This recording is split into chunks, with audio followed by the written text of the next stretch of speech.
Tayo, si Jane. Jane! Hello po. Ang hina ng boses mo, ma'am, ha? Hello po, PPJ. Yan, dikit niyo po. Hello, ganun. Hello. Yan, hello po, magandang gabi po. Magandang gabi po. Moshi! Ano na Anong sabi mo? Ano yun? Hindi ba? Joke lang po yun. Asa Japan ka ngayon? Opo, PPJ. Matagal ka na po dyan? Opo, magwawalong taon na po. Magawalang taon na. Hindi alam mo na yung mga sinasabi kong Japanese phrases. Hindi, konti lang po. Konnichiwa! Alam mo, di ba? Opo. Ohayo gozaimasu! Alam mo na yun. Hi, gozaimasu. Tama? Good morning. Good Opo. morning. Kumbawa! Good evening. Good evening. Moshi! Opo. Pero yung moshi pala, pag nasa telepono ka lang pala yun. Opo. Akala ko kahit nasa lubong mo lang, moshi! Iba pala. Konnichiwa pala yung pag personal. Opo. Genke desu ka. Alam mo to? Opo. Genke desu. Genki desu. Genke desu. Paano sabihin yun? Genki desu. Genke desu. Wala yung... O genki desu ka? Genke desu ka? How are you, no? Hi. O genki desu. Genki desu. Pag genki desu, I'm good. Wow. Yes. Ay, yung ano, Uhisashiburi desu. Ano yan? Sashibori. Long time no see? Oo, paano sabihin yan? Sashibori. Sashiburi desu. Ano yan? O pwede din po. Ang gulo ko. Sashibori. Ikaw wala ka ba itulong? Ako rin magulit. Alam mo, ikaw yung wala ba itulong? Ikaw yung matagal na naandyan. Ha? Nakabahan po ako, PPJ.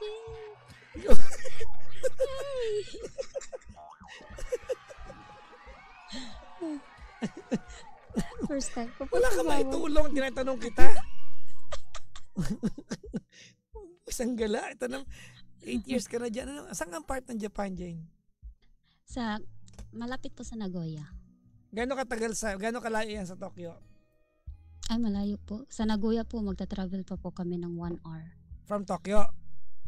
Hindi po, from Nagoya. From Tokyo, then depende po pag Shinkansen, yung mabilisan po. From Shinkansen, hanggang papunta sa inyo, gano'ng katagal po? Yung papunta po sa amin, papunta pong Tokyo. Hindi po kasi kami sa city, para po kami nasa province. So mula sa inyo, pupunta pa kayo na city? Parang Nagoya, opo. 1 hour pa po. Tapos pag malayo. Tokyo po, mas malayo pa po. Di malungkot. Sorry pero malungkot, no? Ay, hindi po. Madami po kami Pinoy dito. Ay, alam mo naman maingay tayo. Marites. Totoo, magpunta ka ng Dubai, sa Dera, Apusan Galang, ingay ng area ng Pinoy doon, ang saya. Opo. Ang dami kasi namin dito po, mga training. Ano bang work mo dyan, Jane? Machine operator po. Machine operator. At least, di ba? May asawa ka na ba? Wala pa po. Papunta pa po. Papunta ka sa? Mag-aasawa. Yan, kung ako'y mag-aasawa, ang pipiliin ko. Anong trabaho ng asawa mo? Papapangasawa po? pala. Kuhaan po siya, nasa ibang bansa po siya. Anong trabaho niya? Truck driver. Truck driver siya. Ay, di pa na ang biyahe niya, no? Opo. Kung ako'y mag-asawa, ang pipiliin ko. Anak ng truck driver. Biyahe siya, biyahe ako, biyahian kami yung talap-talap. May ganun daw yun. Biyahian kami yung talap-talap. Hanggang hating gabi. Anong ibang bansa din siya? Opo. Talaga. Saang bansa siya? Ay, ibang lahi po siya. Talaga. Ano pong lahi niya? Russian po. Russian? Oh, in Russia. In Russia, my darling in Russia. We even when the kids are very small, we play with the Armalite and rocket ships. And we name our children of Vladimir in Russia. Gusto ko lang yung, alam mo, po sa kanila po. gusto ko yung language ng Russia, natutuwa ako. Parang parang ang Mahirap. sarap, parang ang siga nung dating. Oo. Di ba? Opo, pag nagsasalita sila. Paano Mas mahirap po kaysa sa Japanese. Hindi, yung Russia na matalim lang, pero ano naman. Mm-mm. Anyways, paano ka nagkakilala? Magagalit ka, PPG. Ay, nako! Online. Anong app yan? Ha? Ge. Anong app? Ano po, Filipino Cupid.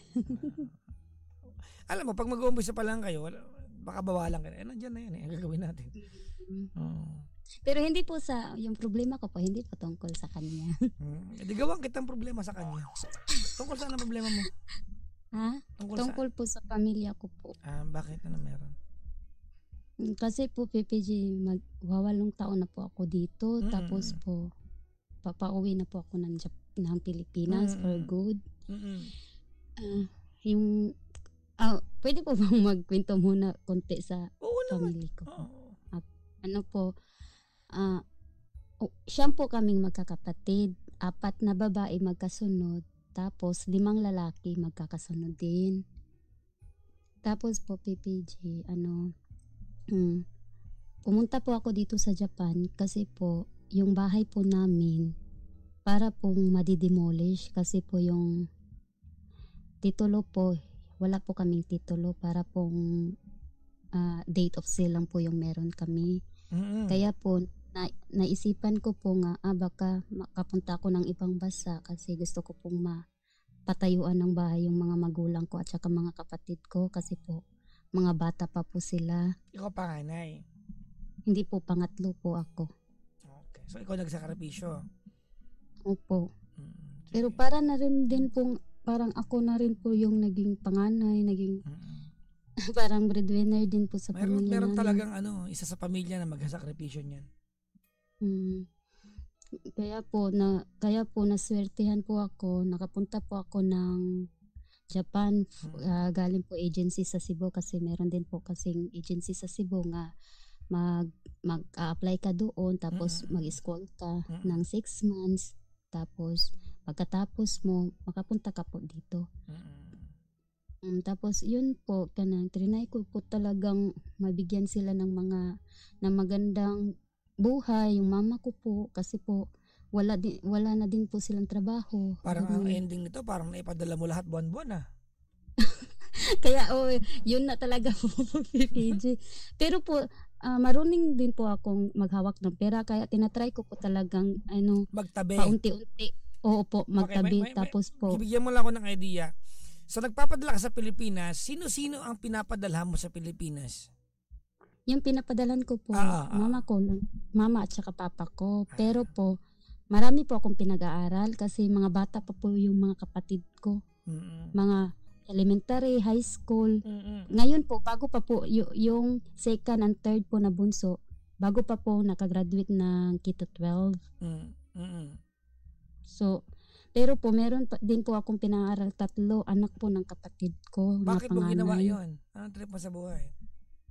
Kasi po yung 3 po, iba po yung papa nila, iniwan po. Pero tapos ba't mo inako? Ba't ikaw? Kasi po nasa bahay po sa inako din ng magulang ko kasi po yung ate ko po may bisyo po kasi kaya nahirapan din, naawa din po kami kapag iniwan namin. So kaya yung ginawa ko, inako ko na lang po pati po yung mga kapatid kong maliliit pa po. Hanggang po sa napatayuan ko po sila ng bahay. Masaya naman din po ako kasi kusang loob ko naman din yung ginagawa na mapakita po sa kanila nga may asenso po yung buhay namin kahit paunti-unti po.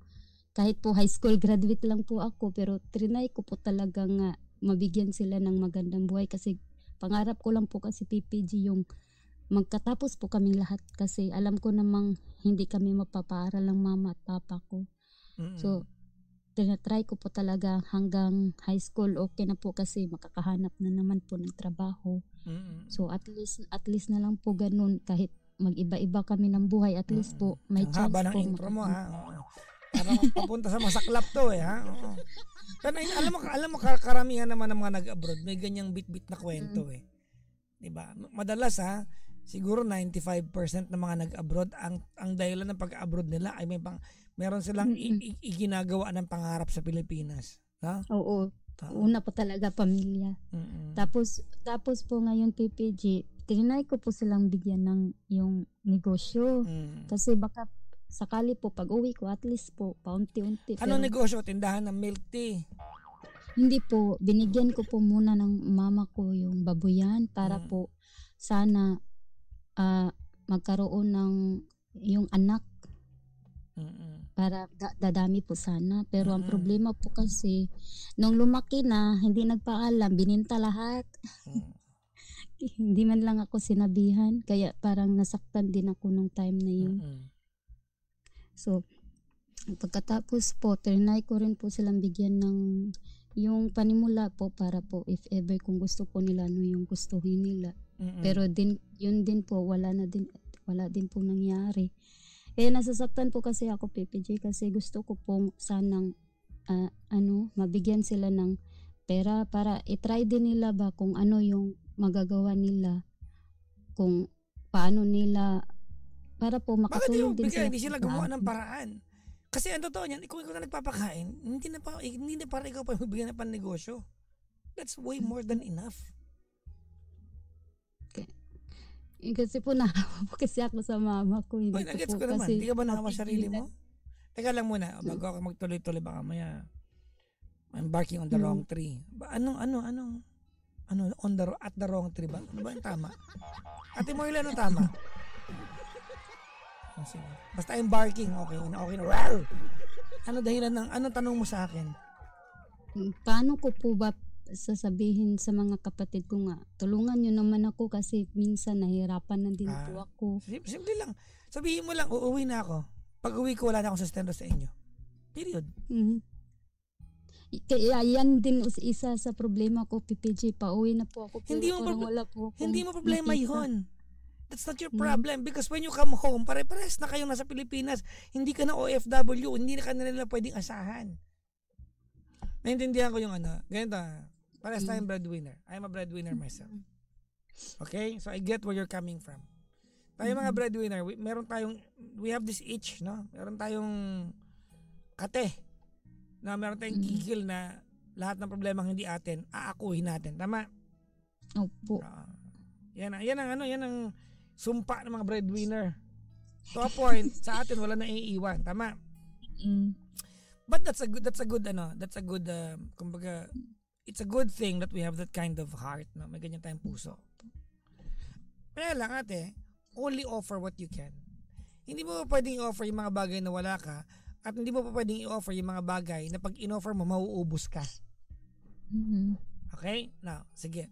Baka sabi mo, ang talinghagan, ang sinabi mo pa Jackson. Ano po meaning nun? Kailan ka uuwi ng Pilipinas?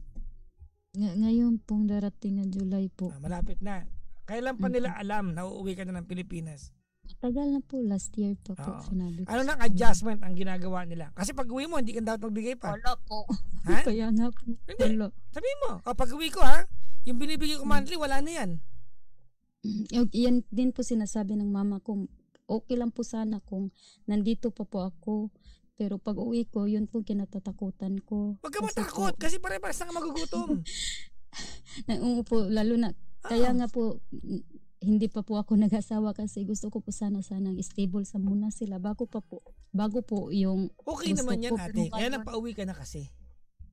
Pero ngayon parang iba na kasi PPG, parang dapat yung sarili ko na muna ngayon sana yung iisipin ko kasi hindi ko alam kung kaya mong gawin yan, no?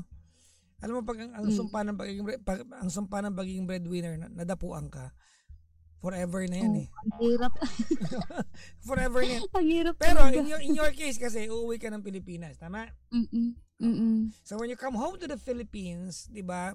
You are now in the same position as them. Tama mali? Opo. So kung ano estado nila, hindi ka na OFW, hindi ka na abroad, tama? Opo. Di wala ka na ibibigay monthly. Yung ate mo na may 3 anak, siya nagpapaaral ng anak niya. Yun nga sabi ko sa mama ko, pag nanganak pa yan, huwag mo nang kunin kasi ako naman yung binibigyan mo ng responsibilidad. Hindi naman naman tanong mo siya, sa akin, ma'am? hindi siya matuto. Anong tanong mo sa akin? ano po, yun po, paano ko po ipapaliwanag din sa mga magulang ko nga. Hindi mo kailangan paliwanag, ma'am. Ang mga bagay na pinapaliwanag, yung mga bagay na pwedeng baguhin. Kasi po, pag sabihin mo lang, nagsasabi po ako sa... wait lang po. Matter of fact lang po tayo. Ma, nay, mga kapatid, uuwi na ako ha. July, nandyan na ako. Yung pera ko, sapat na lang para sa akin na mag-umpisa at maghanap ng trabaho sa Pilipinas. Tapos na lahat ng padala ko. Period. Walang ibang paraan to, ma'am. Walang ibang paraan to. Oy, maraming OFW ngayon ang tinatamaan. Kaya nga po. Maraming OFW ang tinatamaan ngayon. Mas masarap pa sa Pinas. Wala pong stress. Pero, kaya nga po yun din yung kuhan ko kasi nung nandito po ako sa Japan, wala po akong problema sa work ko, dito po sa place ko. Ang problema ko po nasa Pinas. Kaya po, sobrang hirap pala talaga pag ano. Well, okay po. pasensya ka na sa akin kasi wala akong gaanong masabi sa'yo. Ayaw kita kasi bulahin natin. Iupo mo sila, paliwanag mo na maayos. Alam na mga magulang mo, alam na mga kapatid mo, alam na lahat ng taong umaasa sa'yo. Diba? Na a long time ago, sabi mo na sa kanila that you're coming home on July. Tama? Po. Okay. Now, kung sabi mo sa kanila yan, it's no longer your problem. It's no longer your problem. Madali pong sabihin ito. I get you. Ako man, mayroon akong pamangkin na pinapaaral eh. Ako din. Mayroon ako din breadwinner namin. No? Siguro, okay lang ba sumali ako sa kwento mo? Okay po. No problem. Ang pagkakaiba lang natin, may kakayahan pa ako. Pag bukas makalawat, nalumpo ako at hindi ko na kaya magbigay, sabihin ko sa mahal sa akin, ops, teka lang, stop na. Wala na eh. Ang gagawin ko? Gawa kayo ng paraan on your own. Ano gagawin ko? Sarili ko. Kaya nga po. Anong balak mo pag-uwi ng Pilipinas? Yun po sana kasi plan ko pong mag-asawa na, yung magkaanak, bumuo ng pamilya, tapos konting negosyo sana bala ko pipishi kasi gusto ko pong magnegosyo ako na kasi pag sila yung kuhan ko parang walang mangyayari kaya alam mo totoo yan ako na lang. Oo, totoo. Dahil yung mga negosyo na ibibigay natin sa mga taong humihingi sa atin, hindi nila iingatan yan. Oh, sige na, marami magagat sa akin, fight me. Kaya labanan niyo ako dito. Diba? Yung mga nasa abroad, ay makinig. Yung mga may kapal din na mukha, ha? Bato-bato sa langit, tamaan. O, umaray na lang kayo. Yung mga nasa abroad, ang dahilan kung bakit ino-offer kayo ng mga yan para magtayo kayo ng negosyo ay hindi para magkaroon kayo ng extra pera. Tama ka? Ang dahilan kung bakit kayo ino-offer ng mga yan na magkaroon ng negosyo para pag lumago yung negosyo na meron kayo, hindi na kayo aasa sa kanila buwan-buwan. Tama mali?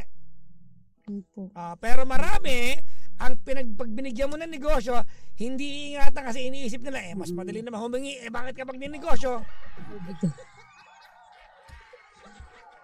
Tama? Shout out po sa mga makakapalang pagmumuka. Ang titigas ng apog ninyo. Negosyo, ito hindi to sasabihin ng mga OFWs. Ibang tao magsasabi nito, ako na yon. Hindi nyo naman sabihin ito eh. Sa mga kamag-anak nyo binibigyan nyo eh. Tama mali? Bayani kayo eh. Ibang tao magsasabi niyan. O, makinig kayo. Diba? Yung mga nasa abroad, darating yung panahon, hihina ang katawan niyan, darating yung panahon, iisipin nila, sarili naman nila. Ang ending, pag umaasa kayo sa taga-abroad, pag ninegosyo, dapat kayo na ang nag-iipon sa ibang pupuhunan ninyo. Parang walang pagkakaiba yan sa naghahanap buhay kayo. Kung kumikita ka ng 15,000 naman, itatabi mo yung iba para makapag-umpisa ng negosyo. Tama mali. O kung may tinatanggap ka 15,000 buwan-buwan galing abroad, magtabi ka para pang negosyo. Bakit kailangan magpadala yung taga-abroad ng dagdag na pera para magnegosyo ka? Bakit kailangan? Hindi ka magtabi. Hindi ka mag-adjust. Hindi kayo mag-adjust. Ang kakapal na mukha nung iba. Ang titigas ng apog. Ha? Nag-aantay na kayo ng buwan-buwan sa nasa abroad. Pag birthday party, hihingi pa kayo ng extra. Ang tawag dyan, makapal mukha. Ba-birthday kayo? Maghahanda kayo? Yung nasa abroad, hihingaan ninyo? Aapog nyo, tigas. Totoo po yan. Diba? Kayo naman kakain. Kayo naman yung kakain. Di kayo magtabi. Di kayo mag-ipon. Pasko na lang. Eh di yung, kung yun nasa abroad, kung may extra, eh di pang sarili na lang niya. Pero anong gagawin nyo? Ate, tita, sa Pasko padala ka ng ganito Diba?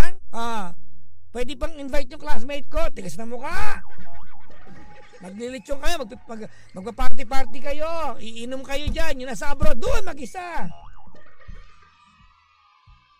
Tayo kakain, tama na pangkain, pangkuryente, pangrenta, pinapadala.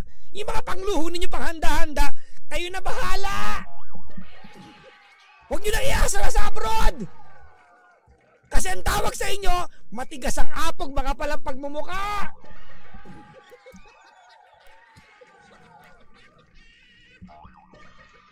Sige na, dali, labanan nyo to.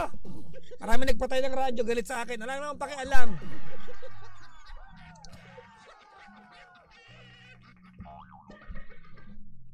Nakaka-relate ka, Jane? Yan yung mga bagay na hindi mo sasabihin. Kasi nga, pamilya mo Mahaba ang pasensya mo, maluwag ang pangunawa mo sa kanila, mahaba ang PC mo sa kanila. Hindi mo sasabihin yan, ibang tao magsasabi niyan, but na lang may matigas ng mukhang kagaya ko. Ibang makaka-appreciate po sa diba? mga ginagawa mo. May nag-birthday, humingi sa'yo, di ba, panghanda. Dagdagan mo naman, panghanda. Para pang kahit nga po birthday ko. Diba? Ako pa hinihingan. Tigas na mukha ng mga yan, makakapal mukha nyo, oy! Diba? Matigas na mukha, makakapal mukha nyo. Apog nyo, ibang klase. Di kayo nahihiya?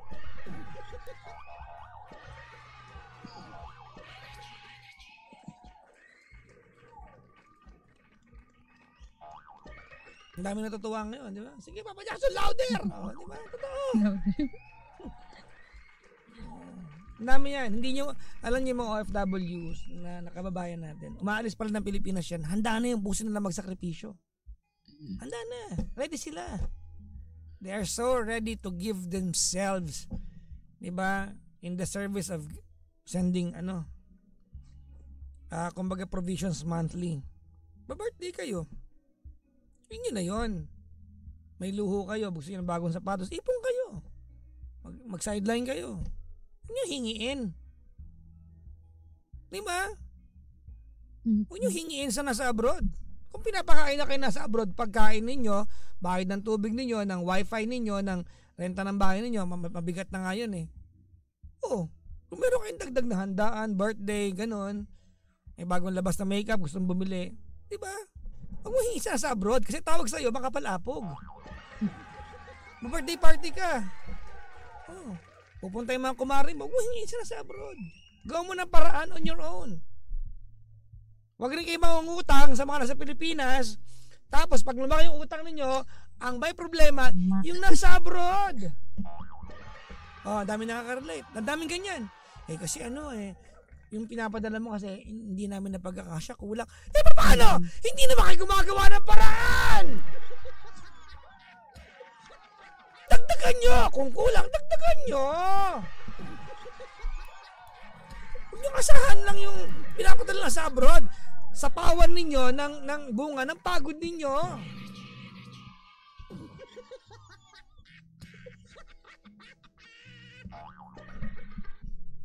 Daming galit sa akin yan. Wala akong pakialam. Who cares? Magalit kayo. Fight me. Dali, kontrahin nyo ako. Diba? Yung mga nasa abroad, hindi nagreklamo yung mga yan. Alam mo kung saan ako pikon na pikon, Jade? Kailan ka huli nagbakasyon sa Pilipinas? Yung COVID po 2021. Hindi ko lang kung makaka-relate ka. Sa abroad ka. Say, for example, 2 years ka na sa abroad, 3 years, umuwi ka ng Pilipinas, di ba?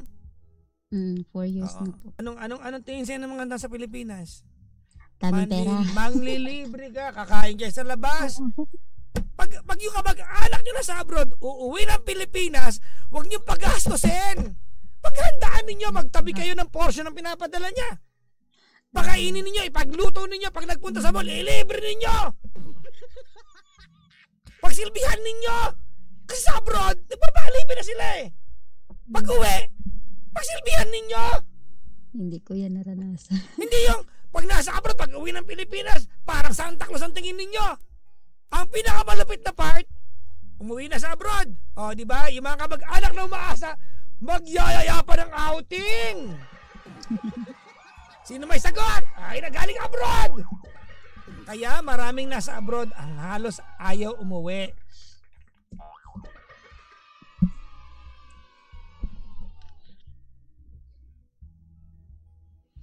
Nakakaawa talaga yung mga nasa OFWs natin.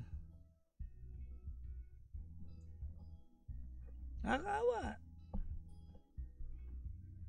Hindi madali mag-abroad. Kahit malaki sweldo sa abroad, malungkot sa ibang bansa. Di ba, kahit marami kang chismosa dyan, di ba? Malungkot ko, maghanap ko pa rin ng mama at papa. Sabi ni Jane, lalo na pag may sakit. Sabi ni Jane, di ba marami kang chismosa? Sabi ni Jane, oo. Oo, marami po. Sobrang rami.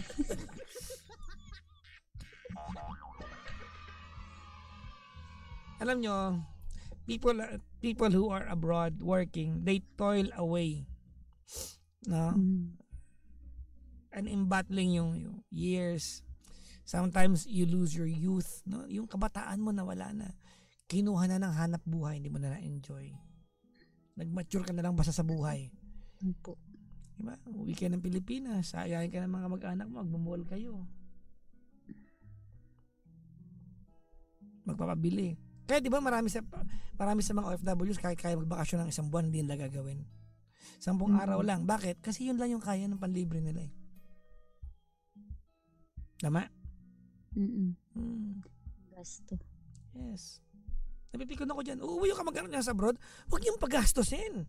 Ilibre ninyo. Ipagluto nyo na masarap.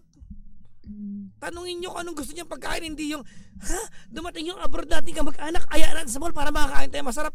Mga palmuka! Tigas!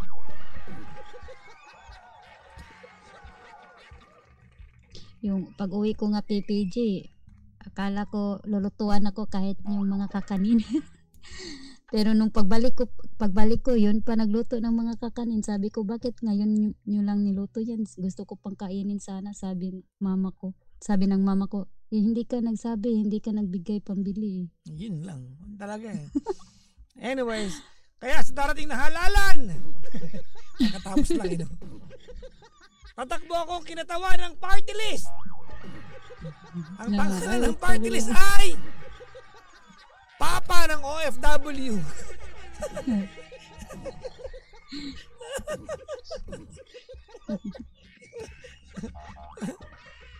Kasi ako nga, ako naawa ko talaga sa inyo. Naawa ko sa inyo sa part na yan. Kawawa talaga kayo. Sobrang kawawa kayo. Ay nako. Tatagan mo kalooban mo. Kaya ako straightforward lang payo ko sa'yo. Wala ka maibigay, wala ka maibigay. Period. Sabay-sabay kayo magugutom. Di para alam nila, para alam mo. Pero wag mong kalilimutan magtabi ng para sa sarili mo. You are not going to live forever. You will not be strong, you will not have a strong body every day, ate. Darating yung pagkakataon. Di ba? Yung nanay mo, sagot mo yan. Nanay mo, huwag mong kaliligtan. Pag nanay, pag magulang, atin yan. Atin yan magulang. Exemption yan magulang. Nanay, tatay mo, sagot mo yan. Tama, tatanaw talaga tayo. Kapatid, mo sila. Bakit? Yung nanay mo, absuelto ang mga magulang. We should always look after our parents. Diba? Sa mga, lahat ng pwede natin ibigay hanggat na andito sila sa mundong ibabaw, ibigay natin sa kanila. Ate mo, nakatatlong anak, magkakaiba ng father, di ba? May bisyo pa, di ba? Bakit ikaw ang may sagot? Bakit? Sabi ko po sa mama ko, itry nyo pong ibigay muna para alam ng ate ko kung paano magbuhay ng anak. Naawa din kasi sila, ayaw nila. Well, yan ang sakit ng Pinoy, naaawa. Kaya nga po. Kasi lumaki na din po kasi sa kanila.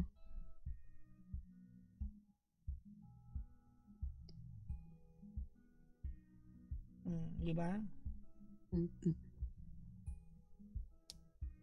Anyways, maraming salamat sa pagtawag mo. Thank you po. Pasensya ka na, nakigalit na lang ako sa'yo, ha? Hindi, gusto ko po kapag nagagalit ka. Hindi yan tama! Ha? Iksi boy! Magagalit na naman nanay ko sa akin. Nanay mo Kilala ate. na po yung Alagaan mo yung sa nanay mo. OFW. Yung nanay mo, alagaan mo yan. Yung mga kapatid mo ate. Di ba? Tumulong. 8 taon na tumutulong ka, di ba? Anyway, salamat sa pagtawag, ha? Okay po. Thank you po. Ingat ka palagi. Ha? Salamat po. Sa ano bang probinsya mo sa Pilipinas? Cebu po. Cebu. Pagka umuwi ka ng Pilipinas, dumalaw ka dito, ha? Opo, gusto ko po sana. Oo. Siguro mga dumalaw ka ng mga Sabado para wala ako. Saturday. Parang alam mo na yung sabihin ko, ha? Opo. Everyday po ako nakikinig Ano sa ba iyo. yan, oh? Dala mo ko ng nori. Yun ang gusto ko. Oo, gusto ko rin, Nori. Oh, gusto mo yung nori? Opo. Sige. Sige po. Anyways, maraming salamat sa pagtawag. Okay po, Pepe Jet. Bye-bye.